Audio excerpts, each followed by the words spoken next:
बुझ्दै आउँदा महाराजको ज्ञानबाट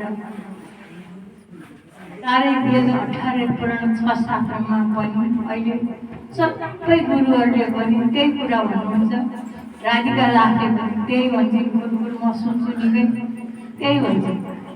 र भित्रै हेर जति शान्ति चाहिँ खोज्छौ यहीँभित्रै छ, आनन्द खोज्छौ यहीँभित्र छ, भगवान् सच्चिदानन्द खोज्छौ यहीँभित्र छ भनेर राधिका दासले पनि सारा गुरुहरूले त्यही भन्छन्। हाम्रो महाराजजीले रात दिन भन्ने कुरै त्यही हो।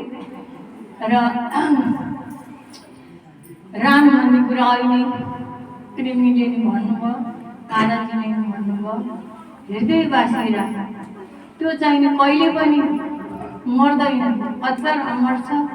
जसरी शरीरले यो कपडा बदल्छ त्यस्तै हेरेर यो आत्माले शरीर बदल्ने हो र आत्माले परमात्मा जान्ने हरेक गुरुहरूले धर्मशास्त्र अनुसार ज्ञान अनुसार सबैले दर्शाएका छन्। तर हाम्रो गुरु महाराजले डाइरेक्ट भन्नुभएको छ। डाइरेक्ट महाराजजीलाई त हो त नि कति एकादशी व्रत बस्यो, पुण्य बस्यो, आइतबार शनिबार व्रत बस्यो, घण्टसँग बजाइयो, अमृत परा पञ्चामृत चढाइयो, प्रसाद चढाइयो, तैपनि एकछिन व्रत लिने मात्रै आनन्द भयो, केही चिजको दर्शन पाइएन।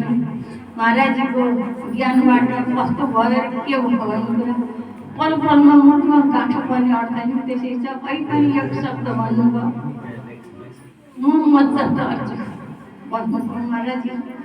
साक्षात् स्वयं अन्तर्यामी भगवान् भएर आउनुभएको छ। चिन्नुहोस्, जान्नुहोस्, बुझ्नुहोस्।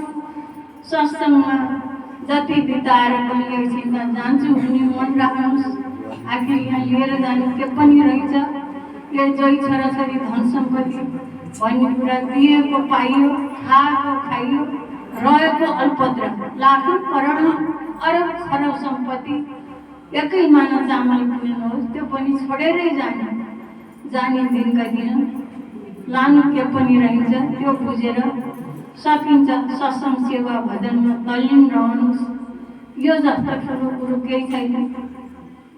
आफूले जान्ने भन्ने कुरा आफूले आनन्द लियो भने त्यो बुझ्दै आउँदाखेरि हाम्रो चाहिँ गीतामा दिन्छ, तमेव माता च पिता तमेव बन्धु च सखा तमेव विद्या धर्म